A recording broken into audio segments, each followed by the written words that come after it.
बोलिए सदगुरुदेव की जय। मेरे परम आराध्य, मेरे जीवन के प्रेरणा स्रोत परम सत्य सदगुरुदेव मुद मंगल में संत समाज एवं सत्संग सभा स्थल में बैठे हुए मेरे धर्म प्रेमी सज्जनों, माताओं, बहनों एवं नन्हे मुन्ने प्यारे बच्चों, सदगुरु की एक साखी पर थोड़ा विचार। झूठे सुख को सुख कहे, मानत है मन मोद। जगत चबैना काल का, कुछ मुख में कुछ गोद। झूठे सुख को सुख कहे, मानत है मन मोद। सदगुरु कबीर साहब हम समझाते हैं, तो जिस ऐश्वर्य में अपने आप को भुलाया है,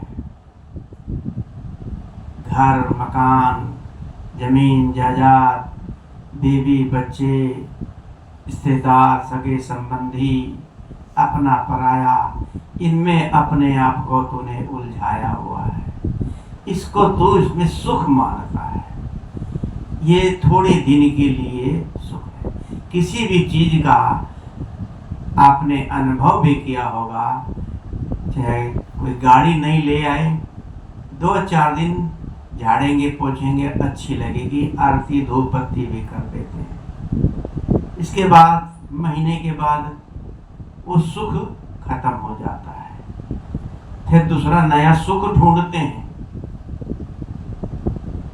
सुख कोई कहीं है ही नहीं। सदगुरु अभिलाष साहब जी कहा करते थे, पूरे जीवन दुख ही दुख है बहुत दुख दुख की खानी, तब ही बचियो जब राम ही जानी। बहुत दुख दुख की ये खानी है।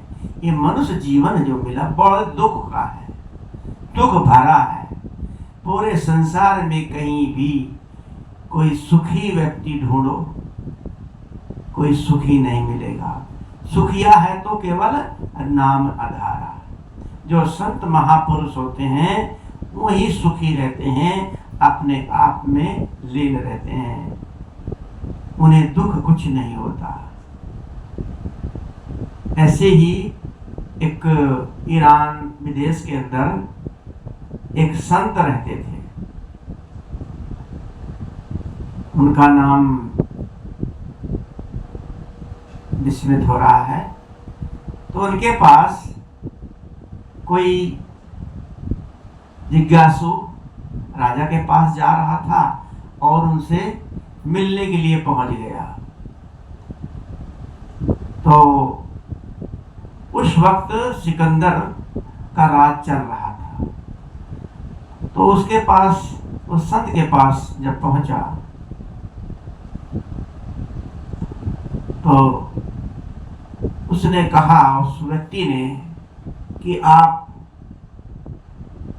देखा तो संत जो है ना, मसूर की दाल, मसूर की जो दाल होती है 3rd क्वालिटी की मानी जाती है। अरहर की दाल अच्छी क्वालिटी की मानी जाती है। गरीब लोग मसूर की दाल खाते हैं। किसी जमाने की बातें हैं, आजकल तो सब दालें महंगी हैं, लेकिन मसूर की दाल को थोड़ी सी नीची क्वालिटी की मानते हैं। तो सूखी रोटी और मसूर की दाल खा रहा था। तो उस व्यक्ति ने कहा, आप यदि राजा के पास चले जाते, बादशाह के पास चले जाते, आपको सूखी रोटी या मसूर की दाल ना खानी पड़ती। तो संत ने उसको जवाब दिया, अगर आप इस सूखी रोटी और मसूर की दाल खा लेते तो आप भी राजा के पास जाने की जरूरत ना पड़ती। इसका सुख मैं ही महसूस कर रहा हूँ। कि कहने का भाव का कि सूखी रोटी मसूर की दाल खा रहे, कोई लेना देना नहीं, कोई चिंता नहीं, कोई फिक्र नहीं। किसी के पास जाने की क्या जरूरत है? जब अपने आप में हम सुखी नजर आ रहे हैं, मस्त हैं, तो किसी के पास जा करके हाथ पसारने से क्या मिलेगा? किसी ने कहा कि भीख नहीं मांगनी चाहिए, किसी से मत मांगो, और रिश्तेदारों से तो कुछ बिल्कुल भी मत मांगो। दूसरे लोग हमारा देने के बाद भी मजाक उड़ाते हैं और हमें नीचा देखना पड़ता है। वो संत बहुत अजीब किस्म के थे। तो उस वक्त जो सिकंदर था, सिकंदर बहुत ही लड़ाई झगड़ा तानाशाही बहुत जबरदस्त था। तो वो युद्ध की तैयारी कर रहा था। युद्ध में जाने से पहले सोचा संत से प्रणाम कराता हूँ। पास में कहीं झोपड़ झुग्गी सी बनाई हुई थी, जंगल में ही पास में, और झोपड़ी में वहीं रहते थे। तो सिकंदर उनके पास गया, प्रणाम किया, और प्रणाम करके उससे कहा कि मुझे आशीर्वाद दीजिए, मैं युद्ध करने जा रहा हूं। तो संत ने कहा, युद्ध करके क्या करोगे? कहे कि पूरे विश्व विजेता बन के शांति से रहूंगा। तो संत ने जवाब दिया, मैं तो शांति से रह रहा हूं, शांति से हूं, मेरे पास आ जाओ, शांति से रहो। उसकी बात उसको बहुत अजीब लगी, सिकंदर को बहुत प्रभावित हुआ। फिर चलने से पहले कह रहा, कुछ आपकी इच्छा हो बताइए, मैं आपकी इच्छा पूरी करूं। तो उसने, संत ने कहा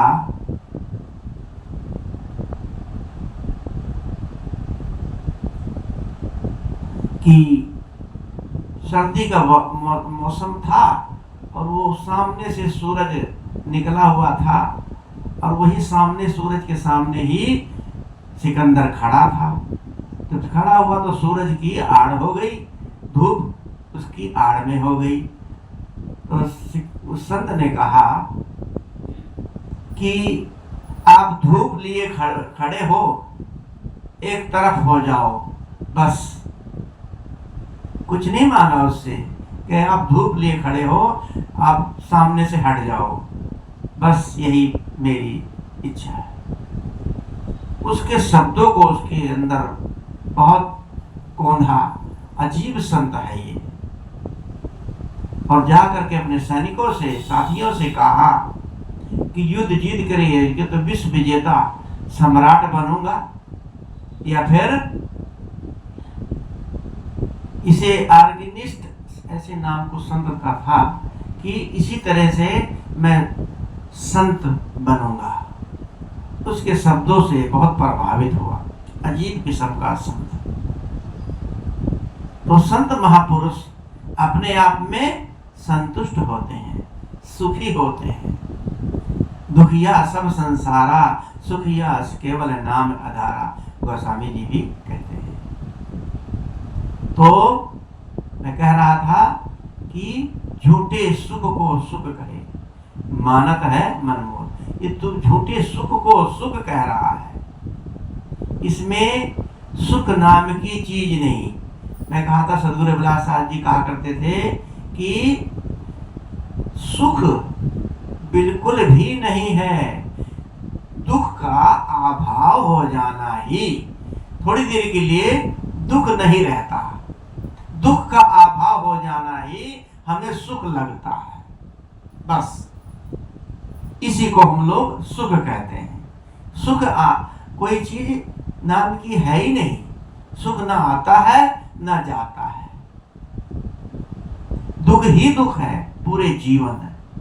दुख का अभाव हो जाता है। मान लो हम किसी चीज से दुखी हैं, वो हमारी इच्छा पूरी हो गई, अपने आप को संतुष्ट हो गए, सुखी हो गए। लड़के बच्चों की शादी ब्याह के लिए दुखी हैं, शादी ब्याह कर दिया, सुखी हो गए। पत्नी से दुखी है, कोई पति से दुखी है, कोई बेटे से दुखी है, कोई पड़ोसी से दुखी है, कोई संबंधियों से दुखी है। तो एक दुख जाता है, दूसरा दुख सामने आ जाता है। तो दुख कभी किसी का खत्म नहीं होता। कोई एक दुख चला गया तो लगता है कि हाँ सुखी लग रहे हैं, कहीं से पैसा आ गया तो लगता है कि पैसा आ गया, संपन्न हो गए। लेकिन पूरी दुनिया का राज भी मिल जाए तब भी आदमी सुखी नहीं हो सकता। हम लोग संसार में आए हैं, किस लिए आए हैं और क्या करने आए हैं, किससे मिलने आए हैं? क्या यही बस खाओ पियो और बच्चे परिवार को पालो पोसो, इसके पास बात क्या है, मर जाओ? ये कोई हमारा कर्म तो नहीं, इसलिए ये जीवन नहीं मिला है। मनुष्य जीवन मिलता है कई कल्पों के बाद, करोड़ों अरबों लाखों अरबों नहीं, कई कल्प जन्म बीत जाने के बाद मनुष्य जीवन एक बार मिलता है, एक बार। और इसको चाहे हम अच्छे जीवन में जीवन बना लें, अपना मोक्ष कल्याण कर लें, या फिर इसको अपना संसार के मोह माया जाल में उलझा लें। हम उलझाते भी हैं तो कैसे उलझाते हैं, कहाँ उलझाते हैं? अगर पूजा पाठ भी करते हैं तो किसकी करते हैं? अज्ञानता में लोग कितने भजन भी करते हैं, राम राम जपते हैं, माला जपते हैं, मंदिर भी जाते हैं, देवी देवता की पूजा भी करते हैं। क्या इससे मुक्ति हो जाएगी? इससे कल्याण हो जाएगा? कभी नहीं होने वाला। मंदिर में जाने से मुक्ति नहीं मिलती, मंदिर में जाने से मन हमारा पवित्र होता है, अच्छा होता है। मंदिर जाते जाते ही तो मन में भक्ति भाव वैराग जागता है। यदि हम मंदिर में नहीं जाएंगे तो आगे हमारे को संस्कार कैसे मिलेंगे? मंदिर में जाना, किसी मूर्ति के आगे जब तक हमें उसका ज्ञान नहीं है, मस्तक भी झुकाया जाता है, नमस्कार भी करना चाहिए, लेकिन कब तक? पूरे जीवन यही काम करते रहे, जब तक हमें पूर्ण गुरु नहीं मिल जाता कि हमें असली काम क्या है, असली भगवान कौन है, असली परमात्मा कौन है, मुक्ति कैसे मिलेगी, क्या करें जिससे मुक्त हो जाए। पता लगाने से, ऐसे गुरुओं के पास जाने से तो पता लगेगा। जिनको बेचारे भोले लोगों को पता ही नहीं तो करें क्या? मंदिर के अलावा कोई दूसरा रास्ता है ही नहीं। अगर गुरु भी मिलते हैं तो ऐसे ऐसे गुरु महागुरु मिलते हैं कि जो उलझा देते हैं कि मेरी पूजा करो, मेरी भक्ति करो और कल्याण हो जाएगा, मुक्ति हो जाएगी। बस यही हमारे अंदर राम राम रटते रहो। ये भक्ति जो है, जैसे कि बच्चे को कैसे कबूतर, कैसे खरगोश, ऐसे आम पढ़ाया जाता है। बच्चा पढ़ता है और आम को देखता तभी तो उसकी रुचि होती। खिलौने बने होते, उसमें कबूतर बना होता, खरगोश बना होता है। तो फिर आगे बच्चा चल के दूसरी क्लास में जाता है, तो क्या वो कबूतर खरगोश पढ़ता है? कभी नहीं पढ़ता। क्या बच्चा अगर आम मांगेगा, वो जो उसमें फोटो बना हुआ है, उस आम को खा के पेट भर जाएगा उसका? वो जान जाता है तो नकली है, फोटो है, नॉलेज हो जाती है। एक जानवर भी यदि नकली चूहा बना के रख दो बिल्ली भी उस चूहे पर नहीं झपटेगी। नकली चूहा बना के रख दो, बिल्ली आएगी समझ जाएगी ये तो नकली है, पत्थर का है। लेकिन हम लोग नकली भगवान बना बना के पूजते हैं। जानते हैं जिस भगवान का हम लोग चंदा इकट्ठा कर करके लाखों रुपया इकट्ठा करके मंदिर बनवाते हैं, भगवान का घर बनवाते हैं। अयोध्या में मोदी जी ने राम का घर बनवाया और मैंने एक मोबाइल के अंदर चुटकुला पढ़ा, बड़ा अच्छा लगा कि उसमें राम कह रहे हैं, अरे नरेंद्र तूने सब लोगों का घर तो बनवा दिया, सबके घर बनवाया नरेंद्र मोदी जी ने, सबका घर तो बनवा दिया, लेकिन मैंने नहीं सोचा था तू मेरा भी घर बनवाएगा। ऐसे व्यंग्यात्मक बातें लिख देते हैं मीडिया वाले। तो उन्होंने राम का भी घर बनवा दिया और अयोध्या वासियों ने क्या किया, मोदी जी को हिला के रख दिया। ये अयोध्या वाले तो शुरू से ये काम करते आए हैं। पहले राम सीता पर कलंक लगाया, माँ सीता पर कलंक लगाया, उसको देश निकाला कर दिया। तो क्या मोदी जी को छोड़ेंगे? मोदी जी ने अयोध्या को चमका के रख दिया, लेकिन अयोध्या वासियों ने लालच में, पैसे की लालच में आकर के वोट दूसरे पक्ष को दे दिया, जबकि एक यादगार बना दिया है, तीर्थ स्थल बना दिया है और राम का दोबारा से वहां एक मंदिर बना करके युगों युगों तक ये ऐसा मंदिर बनाया है, उसमें सीमेंट सरिया कुछ नहीं लगा है, उसमें कभी भी वो टूटने गिर, हजारों वर्ष तक वो टूटेगा गिरेगा नहीं।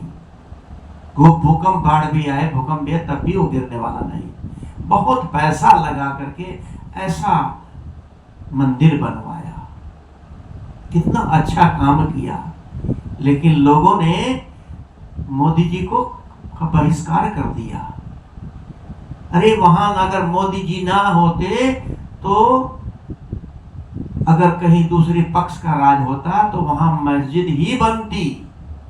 आज 50 सालों से मस्जिद और मंदिर का झगड़ा ही तो चलता रहा राजनीति में, लेकिन वो एक भी गोली नहीं चली और मोदी जी ने मंदिर बना के खड़ा कर दिया। कितने बड़े बड़े विस्तार किए। तो संसार के लोग इन चीजों को नहीं समझते। तो मैं कह रहा था असली नकली क्या है, भक्ति भगवान किसकी करनी चाहिए। तो हम लोग उस भगवान का मंदिर बनाते हैं, उसमें मूर्ति बना के रखते हैं, किसी भी देवी देवता की। रखना बुरी बात नहीं, मैं कर रहा, खंडन नहीं करते मूर्ति का। मूर्ति से हमें ज्ञान मिलता है कि राम ऐसे थे, कृष्ण ऐसे थे, शंकर ऐसे थे, उनसे उनके ज्ञान पर आचरणों बोलो ना। राम की पूजा करते हैं हम लोग। राम ने क्या किया, 1 मिनट नहीं लगाई, राज को तज दिया और भाई भाई में कितना प्रेम था। राम ने भरत को कहा तुम्हारे राज्य है, भरत जी ने कहा तुम्हारा राज्य है। दोनों ने राज्य को त्याग दिया और भरत जी ने भी राज्य नहीं किया, देखभाल किया उनके राम की, अपने भैया की। खड़ाऊ ले जाकर के सिंहासन पे रख के तब राज्य की देखभाल की। तो भाई भाई में रामायण पढ़ो, राम को मानो तो राम की भी तो मानो। राम ने कैसे किया था। लोग रामायण पाठ करवाते हैं, मुकदमा चलता तो रामायण पाठ कराए तो मुकदमा जीत जाए भाई से, भाई भाई से झगड़ा। रामायण का पाठ, रामायण क्या सिखाती है, रामायण क्या बता रही है। तो हम लोग विरोध तो करते हैं कि कबीरपंथी मूर्ति का विरोध करते हैं, पता नहीं कौन से भगवान राम को मानते हैं। कबीरपंथी कभी भी विरोध नहीं करते, राम को मानते हैं वो भी, पर कौन से राम को मानते हैं। अगर आप राम को मानते हैं ठीक है, कौन से राम को मानते हैं, दशरथ सुत रामचंद्र जी को, ठीक है मानते हैं, लेकिन राम वहां है, सिर्फ उनकी एक प्रतिमा है, मूर्ति तो नहीं है। तो आप किसको मान रहे हैं? राम की फिर आत्मा है ना वहां, राम की आत्मा की पूजा कर। राम तो वहां, अगर राम से मिलने जाए तो उनके गले लग सकते हो, दूर से ही प्रणाम करके चले जाओगे, तो मिलना तो नहीं हुआ। किससे मिलना हुआ? राम की आत्मा से। तो कबीरपंथी भी आत्मा को ही राम मानते हैं, आत्मा ही परमात्मा है। गोस्वामी जी भी कहते हैं कि हृदय बसे ते राम न जाना, राम नाम का मरम है आना। ये सदगुरु कबीर साहब कहते हैं कि राम नाम का मरम अलग है। दशरथ सुत तीन लोग ही जाना, उस दशरथ सुत राम को तीनों लोग मानते हैं। जबकि पूरी वाल्मीकि रामायण उठा के देख लीजिए, कहीं भी राम को भगवान नहीं लिखा है, हम नहीं कह रहे हैं। पूरी वाल्मीकि रामायण उठा के देखिए, महापुरुष पुरुषोत्तम राम, ये राम तो अनादि से नाम पड़ा रहा, राम से पहले भी राम था। तो राम एक शब्द आत्मा को ही राम कहा गया। रामचंद्र जी भी, राम भी, वो सीता माता भी, सभी लोग कौन से राम को जपते थे? आत्मा राम। आत्मा राम से हर समय मिलते हैं हम लोग, आपके पास में ही है और राम। और बाहर दूर ढूंढने जाओ, मिलने जाओ, अयोध्या जाओ, टिकट कराओ, फिर भी वहां मिल ना पाओ, दर्शन करके मूर्ति के चले जाओ। मूर्ति को प्रतिष्ठित किया जाता है। मूर्ति से हमें ज्ञान लेना चाहिए कि इनकी प्रतिमा से कि राम ऐसे थे, कृष्ण ऐसे थे, शंकर जी ऐसे थे। जैसे अपने माता पिता की फोटो रखते हैं, माता पिता ने कैसे किया, आज उनके बनाए घर मकान में हम लोग रह रहे हैं, उनके उपकार मानो। माता पिता की, सास की, ससुर की, उनका उपकार मानो।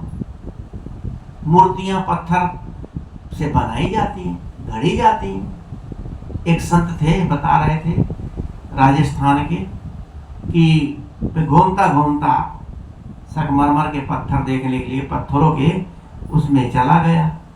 तो गया तो कारीगर वहां काम कर रहे थे। एक कारीगर गया, दूर देखा, जाकर के पेशाब कर रहा था बाथरूम, तो देखा तो उन पत्थरों पे ही कर रहा था। तो संत ने कहा, अरे भाई इन पत्थरों पर आप पेशाब क्यों कर रहे हो? दूर होके जाके करना चाहिए, इन्हीं से तो आप लोग मूर्तियां बनाते हो। तो उसने जवाब दिया कि गुरुजी, ये लोगों के लिए भगवान देवी देवता होते हैं, हमारे लिए तो सब पत्थर है। हम लोग इसी में राम कृष्ण माता देवी देवता सबकी मूर्ति बनाते हैं, बना के लोग ले जाते हैं, मंदिर में रखते हैं, पूजते हैं, लेकिन हम लोगों के लिए तो सब पत्थर है। एक मूर्ति कलाकार भी जानता है कि ये पत्थर है, इसको बना देते हैं, प्रतिष्ठित करके रख देते हैं, तो वहां पर एक हमारे लिए श्रद्धा का एक स्थल बन जाता है। वहां बैठ के सत्संग करना चाहिए, आपस में भाईचारा करना चाहिए, प्रेम से रहना चाहिए, किसी से ईर्षा निंदा नहीं करनी चाहिए। उन महापुरुषों ने कैसे किया है उनकी बातों पर चलना चाहिए, तब तो मूर्ति का वहाँ रखने का हमें फायदा होता है। और मूर्ति से उनके गुणों को ग्रहण करें। और अब ये रिवाज चला है, छठ माता हमारे हरियाणा में भी चल गया है। छठ माता, इतने लोग छठ माता मनाते हैं। छठ मैया, वो बेटा जिनके होता है वो बेटा देती है और उसकी पूजा करते हैं माताएं। कहीं सूप के अंदर फल फूल वगैरह सब सामान ले जाके व्रत रखते हैं, उपवास रखते हैं, पानी तक नहीं पीते। और बेटा प्राप्त करने के लिए कि बेटा मेरा सुरक्षित रहे, उसके लिए। अरे जिस जो सास होती है, असली छठ माँ तो वो है जिसने आपको बेटा दे दिया, बेटा रूपी पति दिया, अपना बेटा पैदा करके उस सास ने तो दिया है। जो आपका सुहाग है। तो छठ माता वो बड़ी हुई कि वो बड़ी हुई जिसने पैदा करके आपका सुहाग दिया और कमा के ला के देता है आपको। छठ माता क्या देती है आपको लाके? लोग जो है कि बस देखा देखी, बस भेड़ा चाल दुनिया बनी हुई है। अरे उस मात की पूजा करो, उस सास की पूजा करो, उस ससुर की पूजा करो जिन्होंने आपको एक बेटा रूपी पति दिया है, और आगे भी जितना चाहो उस पति से जितने मर्जी बेटे पैदा कर लो। लेकिन लोगों को ज्ञान इतना कहाँ है, आंख बंद करके चल रहे हैं। बस कथा करते हैं लोग, कथा में भगवान, शालिग्राम वगैरह वगैरह मूर्ति पूजा सब रखवाते हैं। पंडित लोग आके कथा करते हैं। कथा में कौन सी कथा सुनाते हैं? किसकी कथा सुनाते हैं? सिर्फ कहानी सुना देते हैं, लक्कड़हारा था, ये था, वो था। और कौन सी कथा, कौन सी है वो जो कथा में कही जाती है? कोई सत्यनारायण भगवान की कथा सुना रहे हैं, कौन सी ज्ञान की चर्चा होती है? सिर्फ कहानी सुना देते हैं। ऐसे एक कहानी छोटी सी है। एक पिता थे, उनका बेटा विदेश से पढ़ के आया। पढ़ के जब आ गया तो पिता के मन में आया कि कोई सत्संग या कुछ कथा वगैरह करना चाहिए, रखना चाहिए। सत्संग तो जानते नहीं थे लोग, शुभ काम के लिए पहले ना, आज तो बहुत रिवाज कम हो गया है। अब तो लोग वैसे सत्संग भी कराने लगे हैं और जागरण वगैरह करा लेते हैं। लेकिन पहले का जमाना ज़्यादा था कि कथा लोग बहुत करते थे। सत्यनारायण की कथा सुनने की प्रथा बहुत थी। तो पंडित जी के पास सोचा कि जाओ पंडित जी से पूछता हूँ। दिन तारीख और सामान लिखवाने के लिए गए, पंडित जी के पास गए और वहाँ जा करके पंडित जी से कहा, पंडित जी मैं कथा कराना चाहता हूँ, मेरा बेटा विदेश से पढ़ के आया है और उसके नाम से कुछ कथा करवाना चाहता हूँ, मुझे बताइए कौन से दिन आओगे और सामान वगैरह लिखवा दो। उन्होंने सब दिन तारीख बता दिया और सामान भी लिखवा दिया। उस तारीख को फिर पंडित जी घर आ गए, जल्दी जल्दी फटाफट तैयारी किया कि सेठ जी घर कथा है, लड़का विदेश से पढ़ के आया है, दान दक्षिणा भी अच्छी मिलेगी। तो आ गए, झोला झंटी लेकर बैठ गए। तो जल्दीबाजी में आए तो थैले में सब कुछ किताब वगैरह निकाली और सब भगवान वगैरह को निकाल के रखा। तो हाथ मारा, उसमें शालिग्राम भगवान उसमें नहीं निकले। तो देखा वो गलती से जल्दीबाजी में शालिग्राम भगवान घर छोड़ आए। अब उन्होंने एक प्रतीक मानने के लिए एक सुपारी का को प्रतीक मान के रख दिया, चलो इसी को ही मान लेते हैं। और बेटे को बुलाया, बैठो। आ गया बेटा उनका, सेठ जी का, और बैठ करके उन्होंने उसको हल्दी चावल दिया कि बेटा भगवान शालिग्राम के ऊपर चावल अक्षत चढ़ाओ, ढाल दो। तो लड़का इधर उधर ताके, दाएं बाएं, कहाँ शालिग्राम है, कहाँ शालिग्राम है, कहाँ डालूं? तो उन्होंने कहा बेटा जल्दी करो, क्या कर रहे हो? तो कहे पंडित जी शालिग्राम नजर नहीं आ रहे हैं, कहाँ डालो? अरे बेटा ये शालिग्राम ही तो है। कहे कहाँ शालिग्राम है, तो सुपारी रखी है। अरे बेटा शालिग्राम ही मान लो, जल्दीबाजी में मैं भूल आया शालिग्राम घर पर, इसको शालिग्राम मान लो। कैसे मान लो? लड़का कहे ये तो सुपारी है, लोग पान में खाते हैं, इसको शालिग्राम कैसे मान लो? तो लड़का जिद करने लगा। वो पंडित जी परेशान हो गए, तो उनके पापा को बुलाया, देखो ये बेटे को मनाओ, जिद कर रहे कि बेटा जैसे पंडित जी कहते कर लो, मान लो। कि ठीक है मान लेता हूँ। उन्होंने शालिग्राम को नहीं, सुपारी को शालिग्राम मान लिया और उस पर चावल अच्छा चढ़ा दिया। धीरे धीरे कथा हो गई, निमट गई कथा। निमटने के बाद पंडित जी को भोजन दिया गया, हलवा पूड़ी खाया पिया। और फिर पिताजी ने कहा बेटा जाओ पंडित जी को ये कपड़ा और उस पर पैसा रख करके उनको दक्षिणा दे दो। तो बेटे ने सोचा विदेश से आया था, सिगरेट वगैरह भी पीता था, तो उसने सिगरेट की डब्बी में से कागज निकाला चमकीला सा, और उसको कागज को लपेट करके और कपड़े के ऊपर रखा, रख के ले जा करके पंडित जी के पास रख दिया कि लो पंडित जी दक्षिणा। कहे बेटा दक्षिणा में पैसा? कहे पैसा दे तो रहा हूं। अरे बेटा मजाक मत करो, दक्षिणा दो, कम से कम 121 रुपया तो देना ही चाहिए, कुछ तो दो। कहे पंडित जी दे दिया है, ये पैसा ही तो है। कहे बेटा पैसा कहाँ है, ये तो कागज है।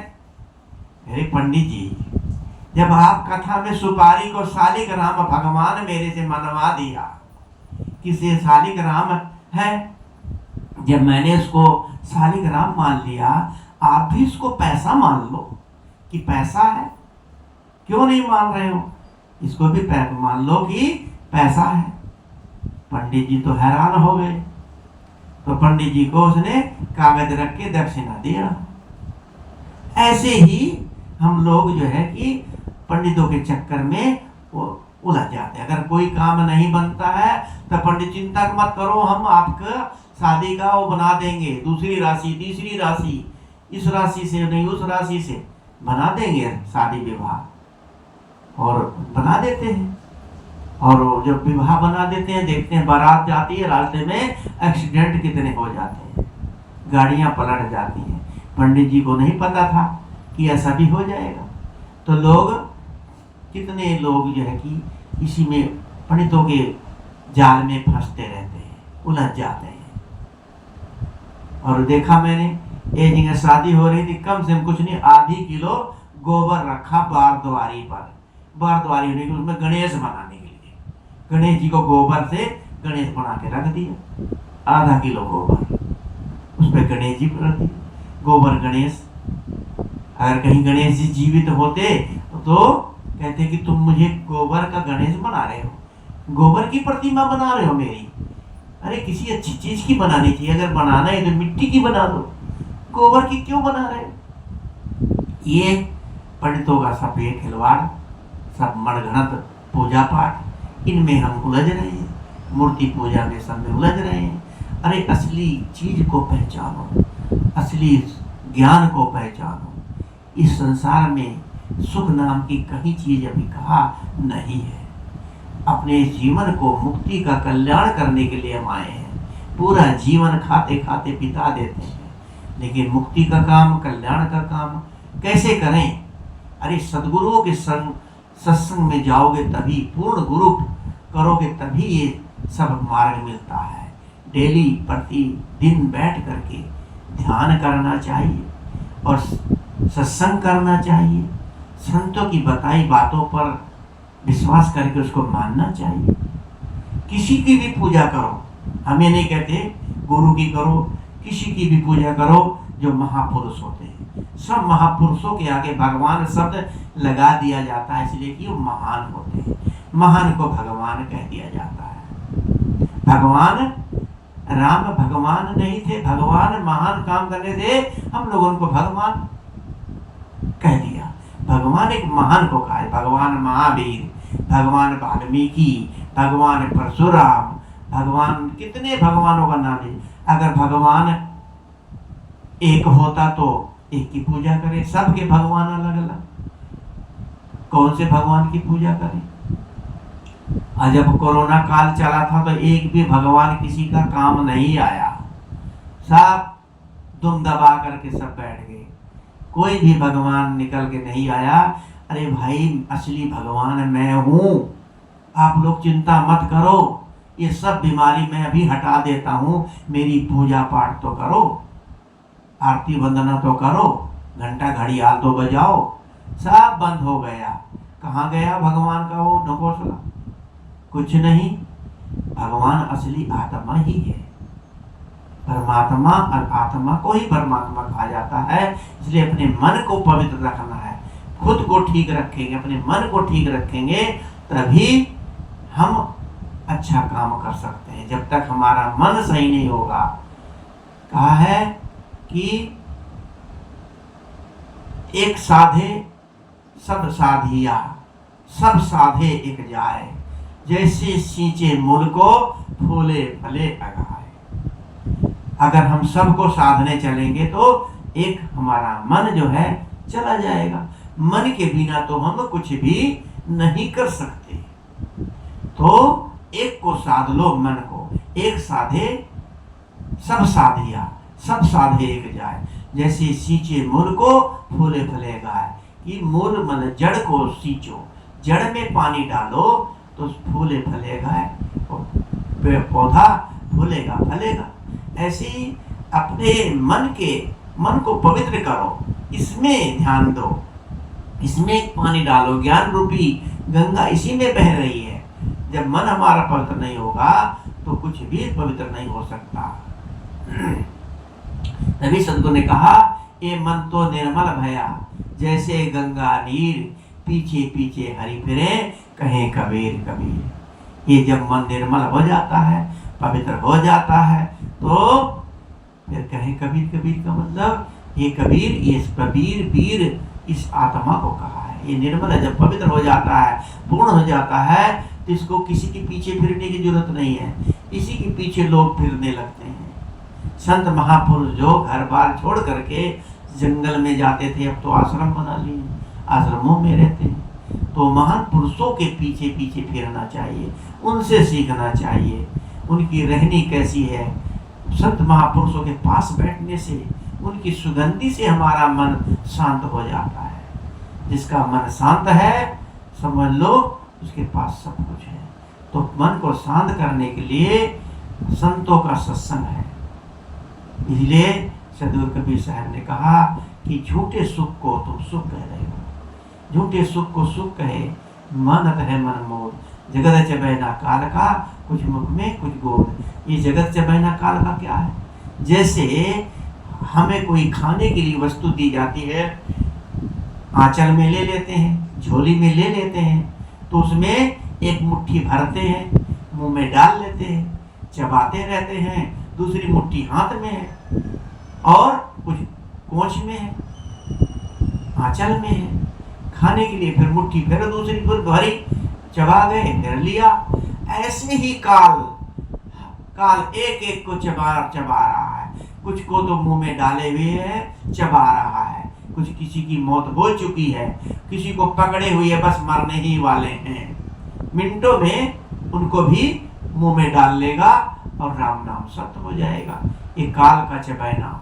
और कुछ को गोद में लिए हुए है, गोद में लिए फिर उसको पकड़ेगा, फिर मुंह में डाल लेगा। ऐसे ही एक एक करके इस संसार से काल के मुख में सब जा रहे हैं। इसलिए हमें समझना चाहिए एक दिन सबको मरना है। तो कहे मरना मरना क्या कहे, मेरी मरे बलाए, मरना सा तो मर गया, अब क्यों मरने जाए। मरना मरना क्या कहे, मरने को मरना मत कहो, मरना कुछ नहीं है, कुछ नहीं मरना। क्या मरता है? कृष्ण जी गीता में भी कहा है, ये शरीर, इसको ना अग्नि जला सकती है, ना कोई हथियार काट सकता है, ना पानी से भिगो सकता है। तो ये अजर अमर है शरीर, तो मरता है लेकिन आत्मा नहीं मरती। तो शरीर मरता है, शरीर मरना क्या, शरीर बदल जाता है, इसमें से आत्मा निकल जाती है। तो क्या मरा?